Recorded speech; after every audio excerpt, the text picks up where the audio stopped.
Welcome to the Exec Hub Podcast, where we learn and hear from business owners and executives. Today we have with us Brian Lofrumento. He is a lifelong entrepreneur, and he even started his first business at the age of 19. And since then, he's started, launched, and grown a variety of businesses. He's also the host of the Wantrepreneur to Entrepreneur podcast, which is one of the top business podcasts in the world. And he even just launched a nonprofit called Through Entrepreneurship, which I'm excited to learn more about today. Brian, how's your week been going? It's been great, Liz. You and I were talking off the air about how much fun it is to be learning and doing things every single day. So definitely feeling that entrepreneurial energy.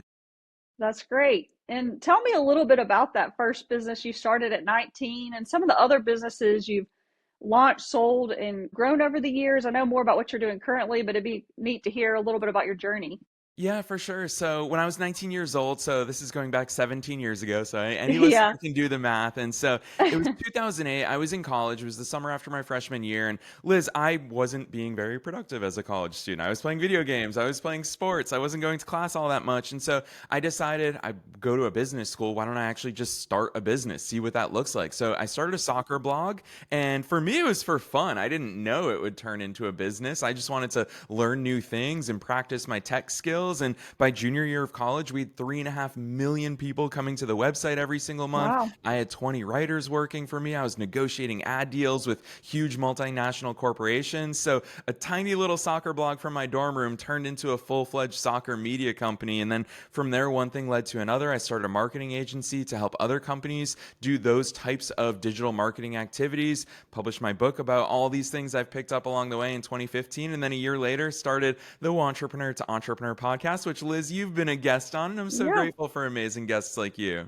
Yeah, I love being on it and glad having you on here now. So being one of the top business podcasts in the world, the Wantrepreneur to Entrepreneur podcast, take us back to the early days. What were some challenges you faced and kind of where is it today? Yeah, for sure. Podcasting has changed so much. So I launched the podcast all the way back in 2016, which sounds like a long time ago now. The world of podcasting was so different back then. It was not nearly as easy to do the things that we can. Liz, you're such a great example of an amazing entrepreneur who you're busy enough as it is, but then on top of that, you have the ability to have these types of conversations and publish them for the world to see. There's amazing tools these days. There's amazing platforms to make it happen. In 2016, a lot of those things didn't exist. And so I remember, Liz, when I hit record for the first time ever, I didn't have an audience. I didn't have any listeners. And that was so scary. And consistency is difficult in anything in life, especially in podcasting, because just like you, I was also running my business. I was busy. I was learning. I had clients at that time. I was in my mid 20s. And so amidst all of that, there were so many challenges with regards to podcasting as a platform, time management, consistency, the mindset stuff. Liz, I'm sure you experienced it as well, where we think, is anyone listening? Does anybody care about these things that I'm doing? And so it's just getting through all of those things. And fortunately, here we are, all these years later, over 1,100 episodes have been recorded. We are one of the top 1.5% shows in the world. So it's crazy what's possible with consistency. Definitely. Yeah, I have a lot of business owner friends that are starting podcasts. I know it's really popular and it's great learning from you and getting to be on your podcast as well. So I know you recently started a nonprofit called Through Entrepreneurship. Can you tell me a little bit about that and kind of what inspired you to start it?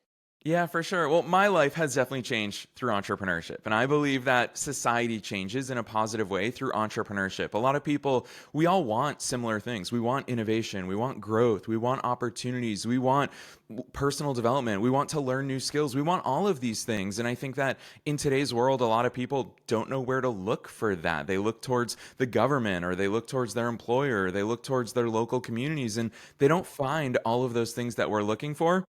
I can very confidently say that for me personally, as I said, my life changed through entrepreneurship. So I believe all of these things come through entrepreneurship. That's the way that we elevate society, we elevate communities, we elevate individuals.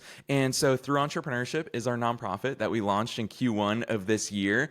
And it's geared towards making entrepreneurship more accessible to everyone. And we do that through a combination of education, where we go into schools and we teach kids, even everyone from kids all the way up to senior citizens. We teach, hey, this is how how you start your business. This is what it actually looks like. Here's how to accelerate your success. Then we combine that with mentorship. So we're building a global mentorship network where if you're running your business, it can feel very lonely at a lot of steps along the way.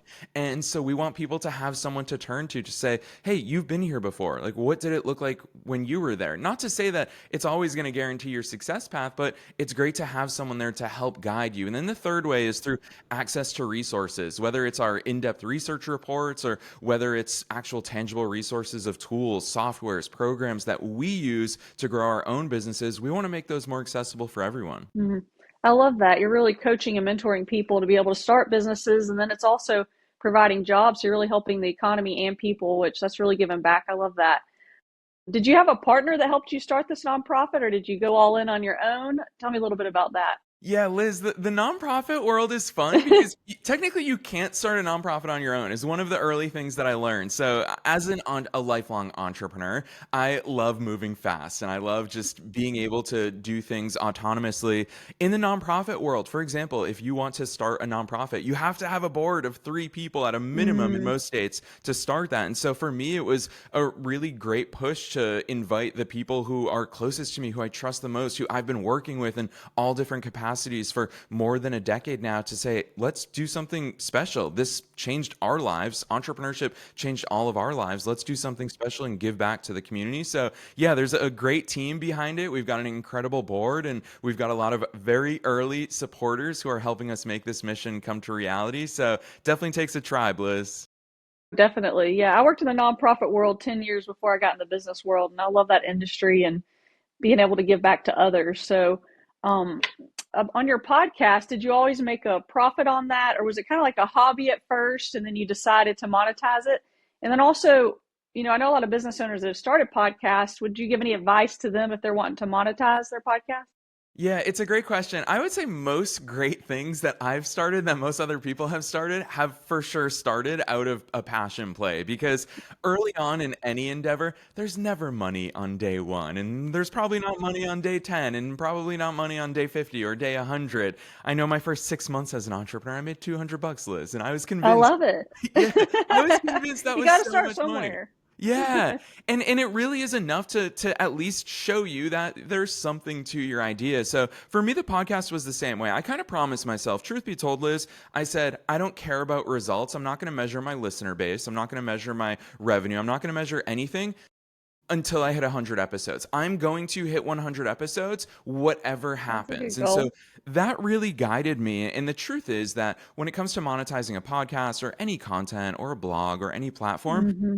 what you really monetize is your audience, your engagement, your reach. And of course, that doesn't exist up front. So it took us a long Hmm. time to monetize it. I would say for anyone who does want to start a podcast or any content platform, have it be an accessory or the top of the funnel into your business. Let people experience the goodness that you deliver. Let them experience your genius, your personality, your energy, your excitement. Let them experience that. And if the stuff is right, if the environment is correct, they'll come into your line of business. But don't always hope for your podcast or your platform to be a business in and of itself. Do it because you want to give more goodness into the world.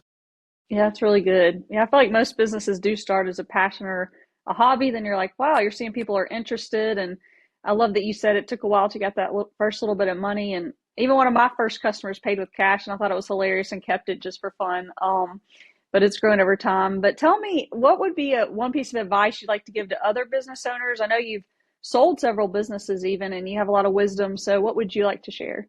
Yeah, I'd say it's always hard to pick like that one piece of advice. And Liz, I know I put you on the spot on my show. I was like, Liz, what's that one I piece got of to get you advice? back, right? And you absolutely nailed it. I would say for me, the thing that I think about most frequently is as entrepreneurs, we need to think like builders. And it kind of goes in line with what you and I have already talked about here today, which is results don't happen right away. And when you drive past a building project, how often are you driving down the road and you think, wow, that building popped up out of nowhere? But the truth is, for many months, you drove past that same building site and you thought, gosh, are they doing anything with that site? But there's so much that goes into it. You have to build the foundation. You have to bring in the contractors. You as a builder, you're not going to be incredible at glass and electricity and all of the plumbing and all of the things that go into a building. And so you have to think like a builder. And that's why so frequently building projects, they go over budget and over timeline. And that's mostly the case for all of us in our businesses. But I think that it's a healthy mindset for all of us to think like that builder and say, this is going to take time. And what may look like it's not making any progress for a long time as I build the foundation, one day it's just going to start sprouting up. And it's because we create that blueprint, we follow that blueprint, and we're adaptable to all the changes along the way. That's really good. I like that. Yeah, I definitely think consistency is important and staying focused and you just got to grind it out and you do see results over time, but the patience can be hard, but I can see how that is very important. I've just really enjoyed having you on, Brian, and thank you everybody for tuning in. I hope you have a great week.